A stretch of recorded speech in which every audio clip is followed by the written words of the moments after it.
Everybody has been through a storm at one time or another, whether you're going through something now. I mean, and now we're in tough economic times in this country, so I don't know anybody personally who's not being affected by the economic crisis that's going on in this country right now. Not to mention all the other things, the other trials and tribulations that people are going through in their life. So I know everybody that's in this chat room, everybody that can hear the sound of my voice right now has been through a storm, is going through a storm, or will come up and needs to figure out how they're going to get through it when it does come. It's going to come. If it hasn't come yet, it's coming.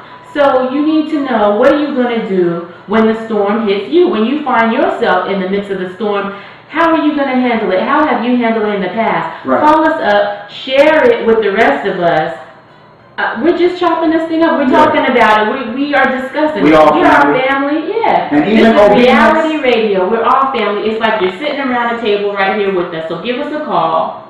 In obedience to the word, the Bible tells us that we have overcome by the blood of the Lamb and the words of our testimony. Mm-hmm. So your testimony is powerful. Not only is it powerful, but it's not only for you. It's so that someone else can hear it and be set free and delivered. Amen? I mean, and some people, sometimes we go through things and we're kind of embarrassed to share it. Like, we're ashamed of the things that we've been through in our lives, whether it's just because we're just ashamed because we made bad decisions to get us in those situations, or we're ashamed because of how we handled the situation or whatever. Sometimes we want to keep those things to ourselves and not share them with other people.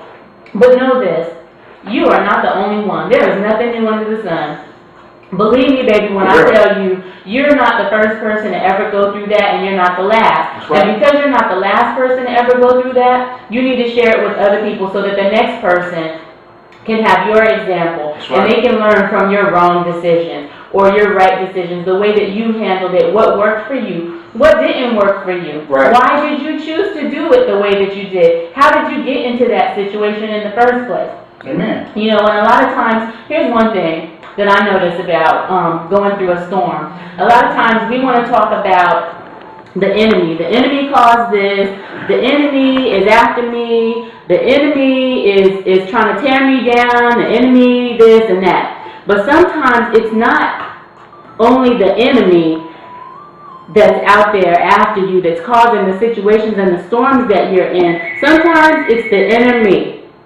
And you got to deal with what's within you that's causing the situations that you're in. And then you have to deal with that situation by going to God.